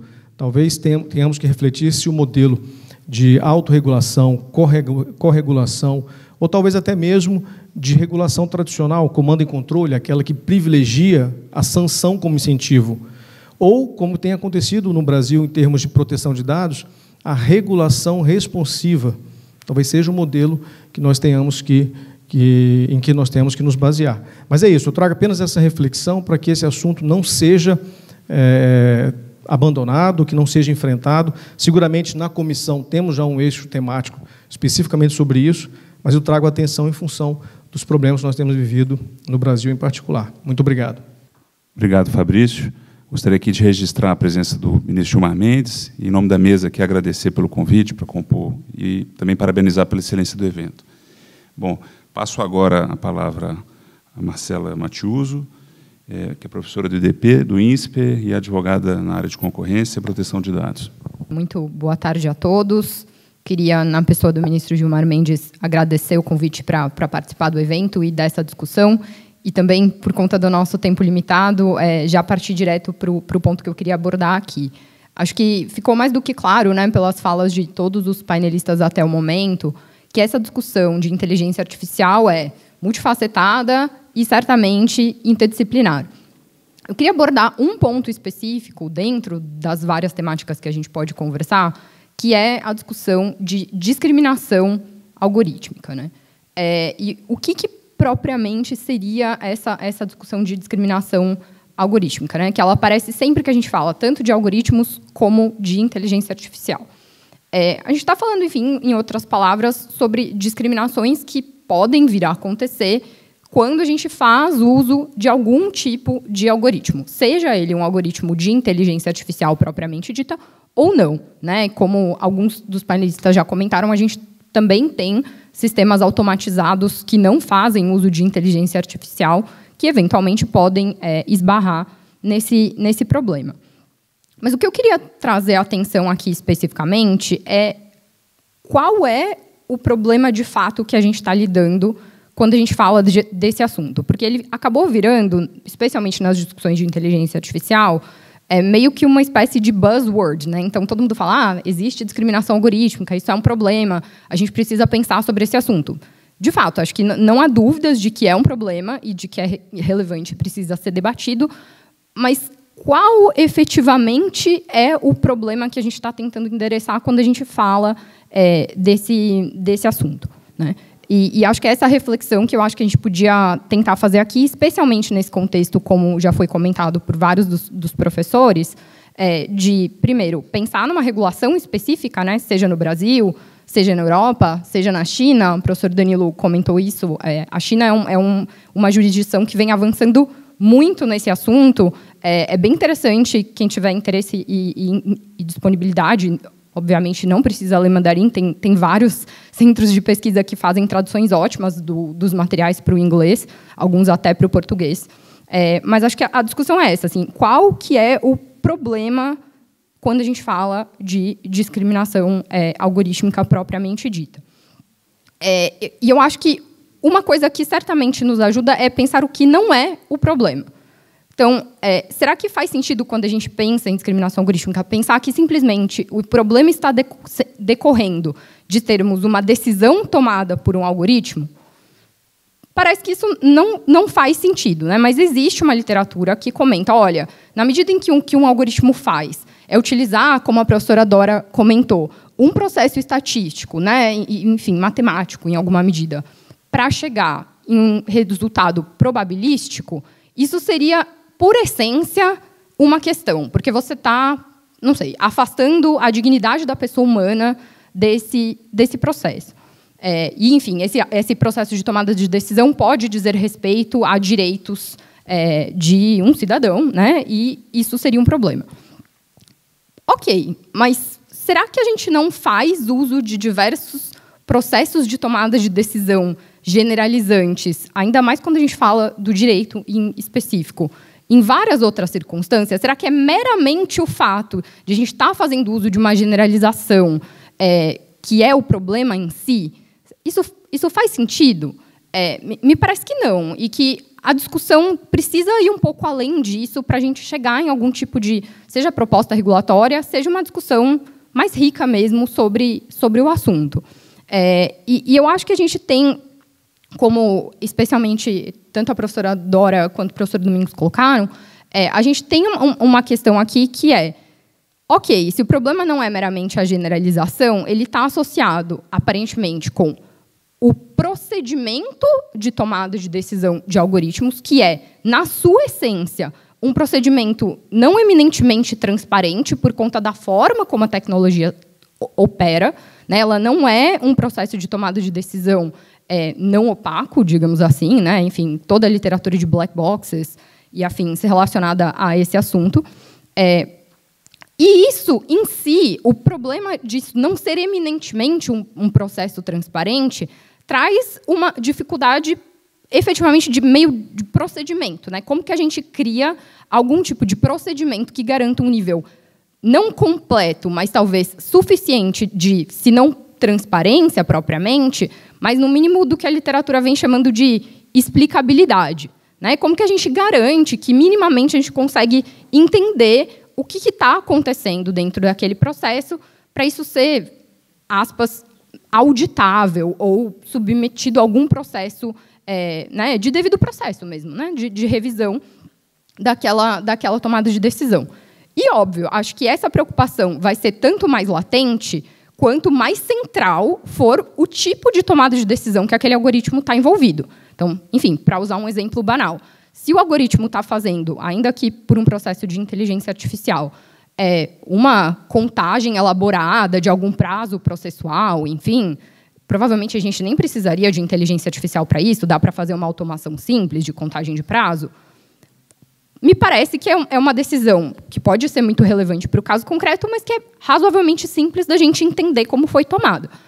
É completamente diferente se o algoritmo está sendo utilizado para, em cima de um banco de imagens, chegar a um diagnóstico sobre se aquela pessoa, não sei, tem ou não câncer, né? Que é uma coisa muito mais complexa e cujos impactos para aquele indivíduo em relação ao tipo de tratamento que a pessoa terá, etc., vai ser muito mais, enfim, decisivo e definidor para o que ela resolver fazer dali para frente. Então, tem essa primeira questão, que é uma questão que eu considero mais procedimental e que, aqui no campo do direito, né, é importante porque, via de regra, juristas são razoavelmente bons na criação de procedimentos. Então, acho que isso é algo que a gente tem uma expertise maior e que o campo jurídico consegue contribuir mais, sem prejuízo, como já foi dito, da necessidade de interfaces com outras áreas. E aí a gente tem o segundo problema, que é o problema exatamente mais complexo e talvez ainda mais interdisciplinar, que é o problema da afetação, né, da discriminação em si. Então, a afetação de grupos de pessoas ou de pessoas individualmente consideradas em relação a outras, de maneira mais intensa e mais problemática, né? E aí, óbvio, essa questão está relacionada com a questão anterior, na medida em que, como a gente não sabe exatamente dizer cada passinho do que foi feito para chegar-se àquele resultado em concreto, a gente também não consegue fazer uma avaliação tão imediata sobre qual foi o resultado, a gente também chega numa questão complexa de entender como a discriminação acontece. Enfim, meu tempo nem permite, e vamos usar sempre a desculpa do tempo para não responder a pergunta, né, de por que essa questão difícil tem que ser enfrentada, mas eu só queria reforçar novamente o ponto, o professor Henrique Antunes também falou isso, da necessidade de uma abordagem interdisciplinar. Assim, não tem como a gente, jurista, chegar sozinho a uma solução sobre isso. É inviável. A gente precisa conversar com as outras áreas, a gente precisa conversar com um cientista de computação, cientista político, filósofo, engenheiro, enfim, para tentar chegar próximo dessa solução. Então, enfim, tentando aqui ser muito breve, essas minhas considerações. Muito obrigada. Obrigado, Marcela. Passo agora para o Vitor Marcel, que é consultor legislativo do Senado Federal e professor do IDP, né? Então, você tem a palavra para tecer suas considerações. Obrigado. Então, boa tarde a todos e a todas. Queria cumprimentar a mesa aqui na pessoa do nosso presidente Pedro, ministro Cueva, presidente da nossa comissão lá no Senado, o ministro Gilmar Mendes, que gentilmente nos fez o convite, organizou, né, junto com toda a equipe da FIB, esse evento. E gostaria também, enfim, de agradecer as contribuições que foram feitas, né? Coube a minha grata tarefa, né, depois de brilhantes exposições, fazer só alguns remarks, né, finais sobre um tema que me interessa muito pessoalmente e como estudioso, né, do direito público, administrativo, constitucional, da utilização, né, tratamento de dados pelo poder público, a utilização de sistemas de inteligência artificial nas atividades do dia a dia da administração. Eu gosto sempre de lembrar que nesse tema nós temos uma dificuldade adicional, ainda, professor Henrique, que todo o regime jurídico de direito administrativo nos traz alguns desafios, né, vamos dizer assim, algumas barreiras que nós não temos no direito privado. Nós temos uma relação de verticalidade do poder público, né, em relação ao cidadão, e isso traz uma série de implicações. Eu acredito que, né, os colegas que me antecederam, Marcela colocou isso bem, essa ideia de processo, de devido processo, que surge lá no século XVII, XVIII, como a possibilidade de participar do exercício do poder, quando você tem exercício de poder político, por sistemas, né, automatizados de tomada de decisão, públicos e privados, mas aqui focando no público, você tem a necessidade de prever procedimento, participação, argumentos, motivação, que é um tema que foi tocado, eu vou abordar brevemente aqui. Então, acho que nesse contexto de utilização em políticas públicas, em segurança pública, em outras atividades do poder público, essa procedimentalização, né, como o professor Domingos colocou aqui, que é uma especialidade nossa, eu acho que ela realmente é um ponto muito sensível. Eu trouxe aqui alguns pontos para a gente fazer uma reflexão, 5 pontos breves, que só vou mencionar, mas os colegas brasileiros, né, e tem aqui colegas de banca que estão participando intensamente desse debate no Supremo Tribunal Federal. Nós temos um caso que é muito interessante de um decreto, né, que cria um cadastro monumental de dados pelo poder público, de diversas bases de dados, e para finalidades que não estão claramente definidas no decreto que cria esse cadastro e as possibilidades de tratamento desses dados e utilização, enfim, para aprendizado de máquinas e uma série de outras possibilidades de tratamento. Eu não vou entrar no mérito da discussão, que está em andamento aqui no Supremo Tribunal Federal, mas é só para exemplificar, eu acho que esse é um símbolo do desafio que nós temos no Brasil quando pensamos em tratamento de dados pelo poder público e a sua utilização em sistemas de inteligência artificial, né? A nossa democracia é uma democracia em constante construção, então, quando se fala em poder público, bancos de dados massivos e sistemas de inteligência artificial, eu acho que é um sinal amarelo para nós nos debruçarmos sobre aquele assunto e pensar como é que nós temos que trabalhá-lo. Alguns pontos que possivelmente nós devemos fazer uma reflexão sobre esse tema, no contexto, pelo menos, da sociedade brasileira, enfim, acredito que esse é um tema de interesse geral, mas acredito que na comissão, em algum momento, isso vai aparecer. Basicamente, o primeiro deles, a participação, né, vamos dizer assim, do cidadão, das pessoas, de momentos de auditabilidade desses sistemas, especialmente quando utilizados pelo poder público, para se evitar viés, enfim, se evitar discriminação algorítmica, como foi colocado. Eu lembro de ver alguns exemplos de colegas que trabalham com estados e municípios, né, hoje no Brasil, aplicativos, né, de reclamação do cidadão, buraco na rua, está sem um medicamento no posto de saúde, e aí uma das diretrizes do aplicativo era indicar para o gestor público onde ele deveria atuar para fortalecer a atuação naquele local. E um colega mostrava, olha, isso aqui é muito bom, porque onde está faltando medicamento, a gente vai lá e fornece, a gente vai com uma unidade móvel de saúde. Eu falo, mas qual que é o critério que você utiliza para saber onde é que está dando problema? É onde as pessoas reclamam, onde aparece no aplicativo.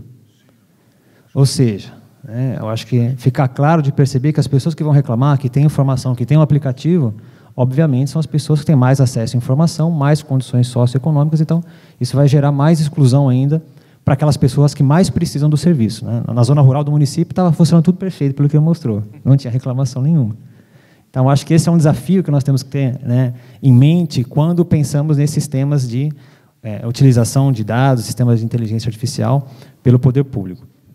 Acredito que a proposta europeia traz uma questão importante, e a nossa LGPD também já sinalizou nesse sentido, talvez, né, a gente possa pensar em alguma coisa no sentido de uma avaliação de impacto prévio de proteção de dados para, né, sistemas de alto risco ou que tratam dados sensíveis quando utilizados pelo poder público. Acho que enfim, pode ser estabelecer linhas de corte, critérios, mas algum tipo de análise prévia, especialmente nesses bancos massivos, né, de dados que nós temos nas mãos do poder público, pode ser um ponto interessante para debate. Mais 3 pontos para encerrar nesses 4 minutos breves.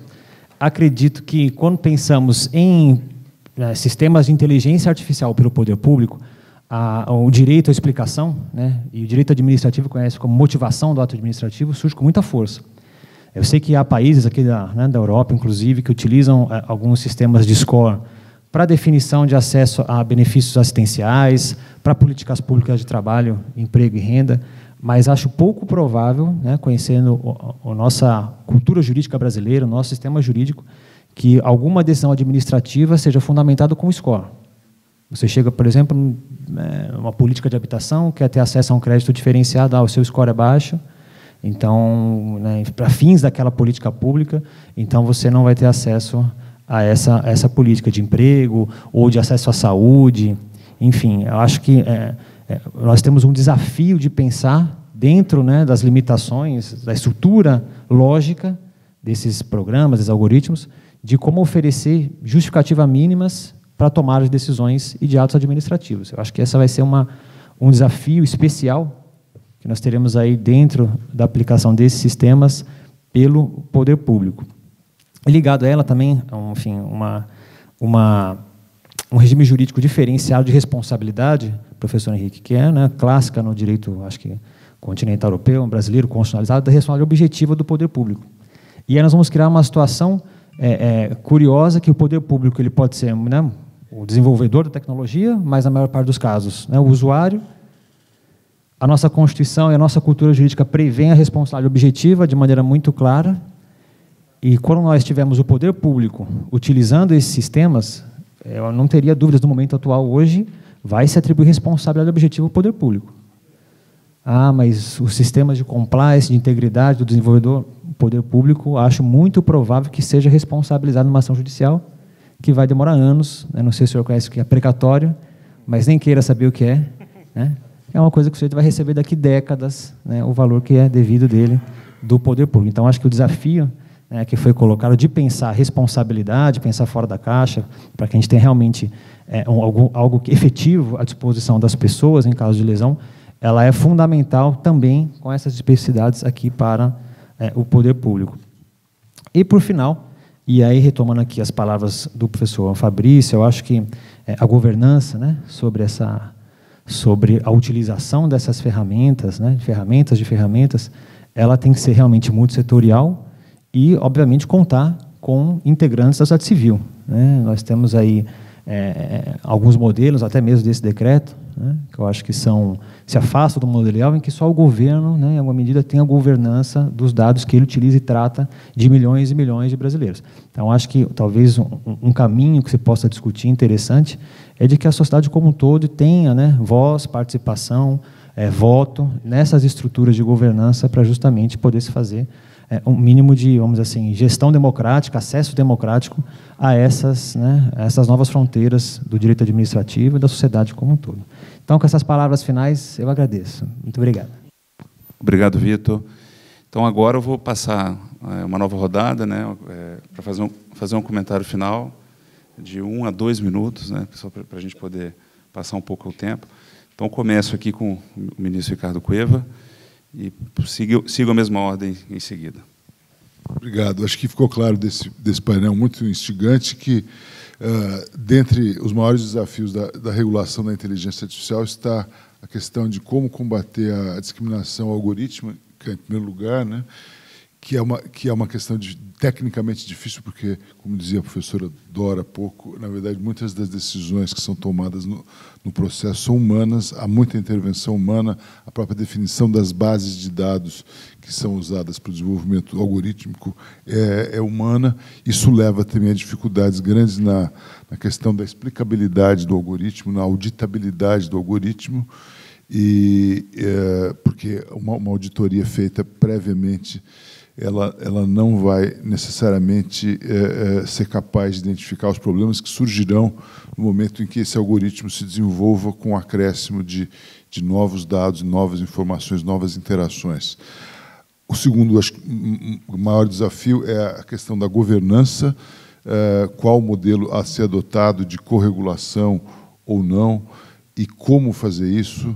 Haverá necessidade de certificações de segurança, como serão feitas essas certificações, como será a compliance, haverá ou não uma entidade nacional encarregada de verificar essa compliance ou não. É desejável que haja esse nível de intervenção estatal já de antemão, ou temos que esperar que haja um desenvolvimento maior da inteligência artificial ou não? É difícil saber se é necessário ou não esse tipo de intervenção estatal. E talvez o maior desafio de todos seja a responsabilidade civil. Realmente é muito difícil e talvez tenhamos que pensar fora da caixa, como disse o professor Henrique Antunes, e enfrentarmos a questão da personalidade eletrônica, enfrentarmos a questão da criação de um fundo, de um seguro obrigatório, e de uma responsabilidade objetiva que seja capaz de gerar confiança na população e nos usuários e nos atingidos pela inteligência artificial. Acho que com isso eu esgotei os magros 2 minutos que me foram concedidos. Bom, continuando, assim, primeiro eu queria rapidamente falar sobre a questão da transparência. Eu acho um pouco falaciosa essa discussão, não tem tempo para aprofundar, porque a sociedade não é transparente, né? Então, o que eu acho é um pouco o contrário. Eu acho que o desenvolvimento da tecnologia de inteligência artificial, quando essas questões que a gente mencionou anteriormente forem mitigadas, a gente tem a probabilidade, a possibilidade de ter decisões mais transparentes. Porque hoje não é. As relações humanas não são transparentes, as relações com as empresas e os humanos não são transparentes. Então, nós não temos transparência na sociedade. Segunda questão, que é muito importante, isso que o professor ao meu lado, o Henrique, né, levantou, que é a questão de estar alinhado, estar em conformidade com o que está sendo discutido e decidido e regulamentado globalmente. Né? É muito difícil você separar por setor, por região, por país. Então, terceiro, eu sou a favor da regulamentação e fiscalização setorial, porque eu acho extremamente complexo um regulador lidar com no mínimo 2 domínios. Porque quando nós estamos falando de inteligência artificial, nós estamos falando no mínimo de 2 domínios. O domínio da inteligência artificial e o domínio da aplicação da inteligência artificial. Então, se já é difícil, o suposto da regulamentação setorial é que, pelo menos, o domínio local da aplicação é conhecido pelaquela agência fiscalizadora. Então, só tem o desafio de entender e incorporar o domínio da inteligência artificial. Se a gente pegar uma regulação geral, eu não sei nem como é que isso se dá na prática. Como é que um regulador vai conseguir... Quem é essa figura que vai conseguir trabalhar e transitar por todos os domínios? Bom, por último, porque realmente o tempo está indo, eu queria falar uma outra questão que eu não abordei na minha fala inicial. Nós colocamos foco muito nas limitações ou nas restrições intrínsecas à tecnologia, que foi o grande foco do que eu falei anteriormente. Mas tem um conjunto de outras questões que são que pouco se fala e que eu acho que nós temos. Aí eu falo a sociedade e os reguladores, principalmente, tem muito mais possibilidade de interferir. Por exemplo, a subjetividade humana. Todas as etapas desse processo, nós temos... O black box é um momento dos algoritmos. Agora, nós temos todo o processo, a definição das variáveis iniciais, que se chama hiperparâmetro, o desenvolvimento do modelo, o treinamento, a visualização dos resultados, a interpretação. Toda essa etapa permeada pela subjetividade humana, ou seja, decisão humana, interpretação humana, né? Se a gente pegar os 10 exemplos mais citados em qualquer debate, em qualquer fórum, em qualquer lugar do mundo, sobre discriminação algorítmica, a gente vai ver que os 10, quando eles foram feitos auditoria sobre o funcionamento, a causa fundamental da discriminação foram as decisões, as variáveis iniciais que os desenvolvedores consideraram no modelo. Né? Então, e por que tem esse problema? Uma das razões, na minha opinião, tem a ver pela falta de multidisciplinaridade das equipes de desenvolvedores. Então, como eu tinha dito antes, o desenvolvedor ele foca na funcionalidade do modelo. Então, ele não vê os impactos éticos sociais. Então, o que se chama ética by design. Né? A gente incorporar as questões sociais e éticas no início, na partida do modelo. Né? E a última questão, que tem a ver com essa que eu estou falando agora, é a base de dados. Né? As 4 ou 5 principais bases de dados que foram usadas durante uma década para treinar os modelos, tanto da área acadêmica quanto das grandes empresas, os principais modelos usados, adotados de inteligência artificial. A base de dados, durante 10 anos, demorou 10 anos para ter auditoria sobre elas. E elas mostraram as 4, 5 principais. Quando elas foram auditadas, mostraram uma discriminação, enviesamento total absoluto. Elas tinham uma desproporcional extraordinária em relação a, por exemplo, imagens, no caso de imagem, reconhecimento de imagem, de homens em relação a mulheres, mulheres brancas, ou como se diz agora, pele clara, pele escura, né? Então, essa questão da base de dados é fundamental e não é impossível fazer auditoria na base de dados. Então, acho que tem outras questões que comprometem o resultado que são mais factíveis de serem regulamentadas e auditadas, que se fala muito pouco sobre elas. Muito bem, tentando ser rápido, 2 notas, uma sobre regulação e uma sobre responsabilidade, que ficaram aqui os temas quentes da mesa. Quanto à questão da regulação, eu acho que, genuinamente, isto se calhar é um bocadinho contra a corrente, mas acho que, genuinamente, o problema é um problema político, não acho que seja verdadeiramente, ao fim do dia, um problema técnico. Isto é, eu costumo dizer isto, as 2 obras fundamentais da modernidade sobre transparência são a dizer mal da transparência, é preciso ter isto. Uma chama-se A Transparent Society, de David Brin, e outra de um filósofo alemão, que, aliás, nos rankings, consistentemente considerado um dos maiores filósofos vivos, embora pouquíssimo conhecido, que é de origem coreana, Byung-Chul Han, que, embora trabalhe na Alemanha e seja germanófilo, é de origem coreana, e tem justamente um livro chamado Transparency Society, não confundir com The Transparency Society, do David Brin, e ambos estão a dizer, tanto dissemos bem da transparência, que não percebemos que estávamos a pôr um cavalo de Troia dentro de casa. E, portanto, o contributo ético e filosófico está dado. Faz lembrar aquela frase do Almada Negreiros, a questão do, vamos lá ver, quando eu nasci já estavam todas as soluções tomadas ou todos os problemas resolvidos, faltava agora pô-los em prática e executar, não é? Uma coisa deste género. As soluções estavam encontradas, faltava executá-las. E, portanto, quanto à regulação, eu volto a tocar neste ponto e acho que há um acórdão do Tribunal de Justiça que é paradigmático no problema e eu queria, não só batalho muito por isto na União Europeia, mas gosto sempre de passar isto na minha mensagem para os meus amigos brasileiros quando estão a tratar de processo legislativo, e há pouco vi ali o Ricardo que entretanto entrou, não sei se ele ainda cá está, interessante ser outra vez, e temos muito esta conversa, que é, há um acórdão de 2018, se não me falha a memória, de 2019, que é um acórdão famoso na União Europeia, chamado Eva Glavishnik-Pizek contra o Facebook. Trata-se de uma deputada austríaca que basicamente foi insultada no Facebook. Long story short, chegou ao Tribunal de Justiça e o Tribunal de Justiça era colocado com esta seguinte questão. Era legítimo condenar o Facebook a tirar o post ofensivo. 2, era legítimo condenar o Facebook a tirar posts idênticos, isto é, mero forward, mais nada. 3, seria legítimo qualquer coisa mais. E o Tribunal de Justiça condenou o Facebook a fazer o seguinte, retirar o post ofensivo, retirar qualquer post que copiasse o post ofensivo, e agora a parte que a mim me preocupa, como alguém que tem que pensar na intervenção regulatória, condenou o Facebook com a seguinte fundamentação, a tirar qualquer post semelhante ao post ofensivo, desde que houvesse tecnologia que o Tribunal presumia que o Facebook tinha, volto a sublinho, presumia que o Facebook tinha, para tirar aquela tecnologia, para tirar aquele post.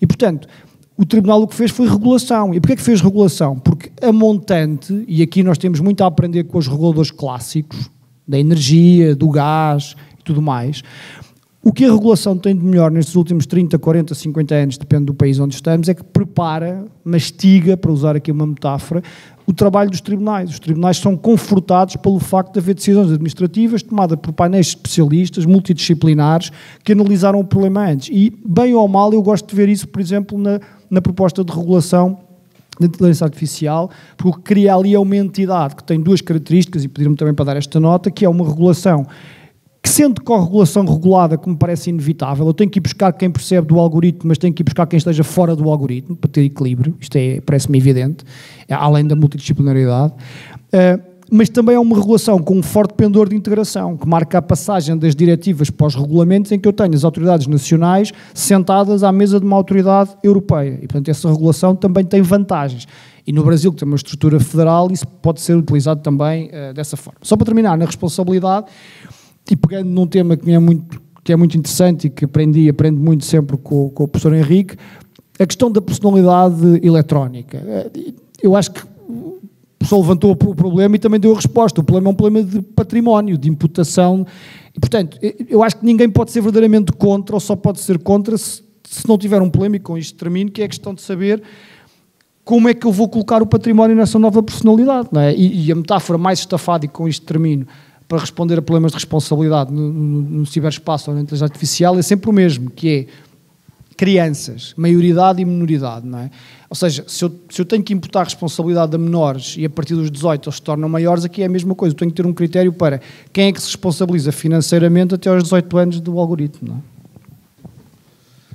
Dando sequência aqui direto, o Pedro Ivo pediu para a gente seguir com bastante dinâmica.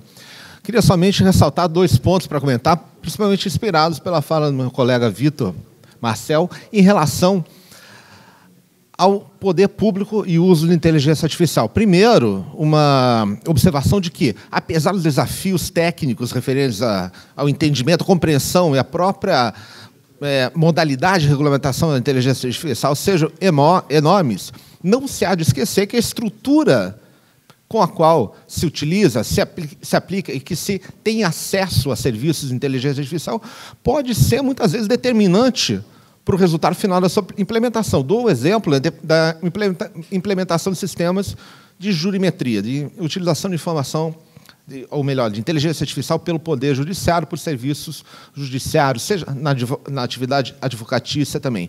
Isso por quê? Porque vemos hoje em dia, obviamente, que há um mercado muito grande da Justec, temos aqui, inclusive, representantes amigos de um grande portal, talvez o maior portal brasileiro na área jurídica, e temos a possibilidade de que escritórios privados tenham condições de trabalhar melhor com informação jurídica do que, por exemplo, serviços públicos. Uma defensoria pública vai ter, por exemplo, que ter acesso, se a inteligência artificial se demonstrar efetivamente o elemento diferencial concreto e relevante para o sucesso de pedidos judiciais, as defensorias, e, enfim, há de haver instrumentos que garantam uniformidade ao acesso a serviços de inteligência artificial, que também são objeto de regulação.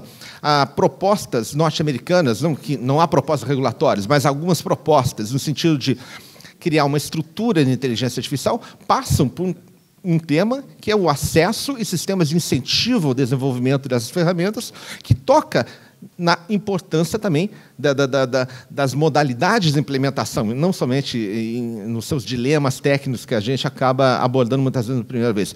Outro ponto, ainda no setor público, lembrando aqui, a partir de alguns pontos trazidos pelo colega Vitor, na Itália, desde o ano passado, a Corte Cassazione decidiu que não se pode não é possível que um cidadão se submeta a uma decisão de um órgão público tomada sem que ele possa saber os critérios que foram utilizados. Isso não provém em nenhuma legislação de um projeto, nem nenhuma jurisprudência sobre inteligência artificial, mas na própria Lei de Proteção de Dados italiana de 2003, que não é diferente da LGPD, inclusive, nesses pontos. Enfim, são parâmetros que já podem ser levados em conta.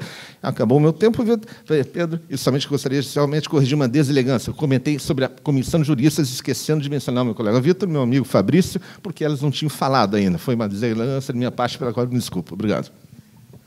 Como dizia o Sr. Ministro Ricardo Cueva, tem que ser ainda menor que a Rua da Betesga. E menor que a Rua da Betesga é difícil. Mas eu só quero deixar aqui uma inquietação, e que se prende com aquilo que eu comecei por falar, que é a questão da globalização. Inquieta-me, de facto, este pulular de regulações perante uma humanidade que é uma só, e perante uma realidade que é disruptiva e dirá respeito a toda essa humanidade. A Unesco, como sabem, adotou há pouco tempo uma carta de ética aplicável à inteligência artificial. A ética muito ajuda ao direito, antecipa o direito, ajuda a interpretar e a integrar o direito, mas a ética não é sancionável, senão no plano da moral. Não há coercibilidade. E é essa a preocupação central que eu tenho. Isto é, de facto, houve muitos movimentos, empresas, entidades públicas nacionais, organizações internacionais, que rapidamente adotaram princípios éticos em matéria de inteligência artificial. Volto a dizer, isso é favorável, mas é, sobretudo, um sinal daquilo que eu há pouco dizia, de que isto é um problema que toca a todos, portugueses, brasileiros, a toda a humanidade. E, nessa medida, eu acho que algo que não pode estar fora destes debates é o estabelecimento de um roteiro para que possamos ter princípios jurídicos, ainda que mínimos, em certa medida, a Declaração Universal dos Direitos do Homem, a Convenção Europeia dos Direitos do Homem, enfim, as cartas de direitos fundamentais cumprem esse objetivo. Falta, talvez, estabelecer uma Carta Universal dos Direitos do Homem em matéria de inteligência artificial. E é, no fundo, isso que eu deixo. O Brasil é um país muito grande e com grande influência. Eu acho que terá um papel muito importante a desempenhar neste domínio. Não é apenas ser precursor numa determinada legislação. É sinalizar que o que está em causa é a humanidade. E é só isso que eu deixo, é uma inquietação, mais nada. Depois de ouvir um pouco das considerações do meu colega Vitor, do professor Danilo, da professora Dora novamente, penso que a resposta para a questão que que eu mesmo trouxe, a provocação que eu fiz a respeito da autoridade que poderia exercer esse papel de supervisão e fiscalização, não é de fato simples. A professora Dora trouxe uma visão muito interessante em relação à necessidade dessa vivência multissetorial.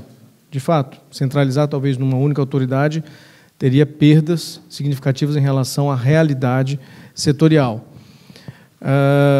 Independentemente do modelo que o Brasil poderá adotar, em função, naturalmente, da evolução dos debates no Congresso Nacional, eu faço apenas um apelo no sentido de que evitemos o que aconteceu com a Autoridade Nacional de Proteção de Dados também no Brasil.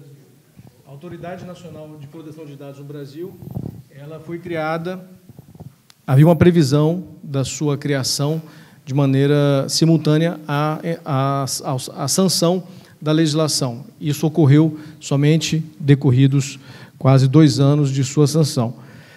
Vivemos hoje um momento extremamente complexo, que é a necessidade de implementar as regras que estão plenamente vigentes da LGPD, produzindo efeitos plenos, e, ao mesmo tempo, não tendo as orientações e regulamentações necessárias, e a própria autoridade não tendo ainda a sua robustez administrativa.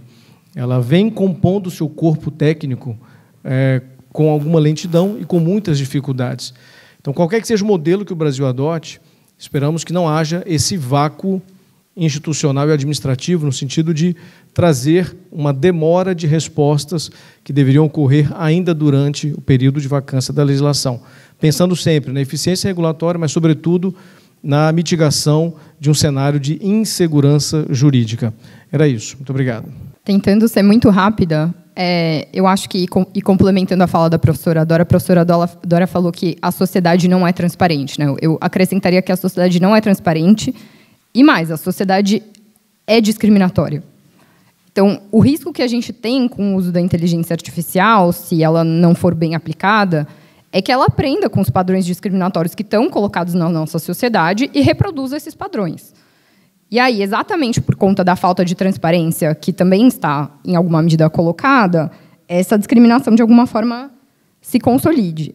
O problema, se a gente concorda com essa constatação, é que, no fundo, você chega à conclusão, então, que a solução, no fundo, de todo esse debate de inteligência artificial que a gente está tentando fazer é resolver a própria discriminação. O que, enfim, está longe de ser algo simples e está longe de ser algo que um projeto de lei de inteligência artificial vai conseguir sozinho solucionar. Então, eu acho que isso é a beleza, mas também, em alguma medida, o desafio desse assunto, né? Assim, o que a gente consegue fazer dentro dos limites de uma proposta de regulamentação, que, como o professor Domingos colocou, o professor Henrique também colocou, tem toda uma série de aspectos políticos e regulamentares ali no próprio processo legislativo para avançar, ainda que um pouco, né? Não que a gente vá conseguir, com um projeto de lei, resolver todos os problemas que a gente tem, mas como que a gente constata essa realidade e tenta trazer para o ordenamento jurídico algo que faça a discussão avançar. Então, enfim, acho que, como última provocação, queria trazer esse ponto para a reflexão. Muito obrigada novamente. Gostaria só de anunciar aqui e cumprimentar o embaixador do Brasil em Portugal, Raimundo Carreiro, e passar aqui para o Vitor fazer suas últimas considerações. Então, eu vou tentar fazer em 1 minuto, como me foi orientado aqui, fazer a consideração final, mas são temas candentes e eu não vou resistir, como bom acadêmico e curioso, a fazer uma reação que a Marcela me perguntou aqui no WhatsApp, de como justificar, como explicar a decisão algorítmica que, por natureza, é opaca, né? E aí isso me lembra, essa discussão sobre o passado, me lembra um pouco das considerações do Bentham, quando ele criticava o dog law, que se tentava instituir pela jurisprudência no final do século XVIII, que eram decisões judiciais, que eram criadas a posteriori, que você não tinha critérios claros, e aí era o direito do cão, né? Você punia, premiava as pessoas por critérios que elas não entendiam antes. Então, o meu receio com essa discussão é que a gente, né, em alguma medida, caminhe para isso. E eu gosto muito de um autor, que é o Ross Dreyer, que ele diz que a justificação, as razões, receber razões para ter sua conduta avaliada faz parte da experiência humana. Tratar as pessoas com dignidade é oferecer razões pelas quais elas estão sendo punidas, incentivadas, tratadas de uma certa maneira. Então, isso eu acho que é inexorável, ainda mais no contexto do poder público. Eu acho que no contexto privado, com a simetria de poder também, mas pelo menos no poder público, com certeza. E aí, como é que trabalhei isso, talvez, com algoritmos? Eu gosto muito da diferenciação, né, do Robert Alex, do Manuel Tienza, de contexto da descoberta e contexto da justificação. Uma coisa é você explicar a lógica causal ou correlacional dos algoritmos, que é uma coisa impossível do ponto de vista tecnológico que nós temos. Mas, em alguma medida, e o direito trabalha assim, também nós não entramos na cabeça das pessoas, de um juiz, para saber por que ele decidiu, né? Tem as pesquisas aí de psicologia comportamental que são muito interessantes, que mostram, ele tomou café da manhã, enfim. Né? Não é isso que a gente procura com explicação, com a motivação, mas sim critérios minimamente racionais pelas quais as pessoas compreendam por que elas estão nessa categoria e não na outra. É um desafio adicional, né? Obviamente, eu acho que a gente tem que trabalhar numa dimensão ética com a decisão, com decisões administrativas e judiciais auxiliadas por sistema de inteligência artificial, mas acho que a explicação não é do sistema causal ou correlacional, mas de critérios, né, mínimos que surjam ao final desse processo capazes de sustentar essa decisão. Senão, realmente, acho que nós temos um problema. Mas agradeço mais uma vez a todos, né? Boa tarde. Bom, então, agradecendo a todos aí, queria agradecer ao ministro Ricardo Cueva, a Dora Kaufmann, que a partir de hoje acho que ela vai ficar com medo de mim por conta dessa questão do tempo, né? Professor Henrique Antunes, Vitor Marcel, né? Agradecer também a Marcela Matiuso, o Fabrício Mota, Danilo Donedo, Domingos Farinho. A beleza, acho que dessa mesa foi justamente a gente tratar de forma tão, né, intensa de um tema tão complexo e tão rápido, até com uma certa dose de caos. Eu acho que é exatamente isso que a inteligência artificial está aí para lidar, né? De emoção, né? Pediram para eu anunciar que vai haver um lançamento às 18 horas do livro Empreendedorismo 4.0, né? Então, vai ser às 18 horas. E também para dizer que há um coffee break, né? E que às 16h30 a próxima palestra, a próxima mesa redonda começa. Obrigado a todos.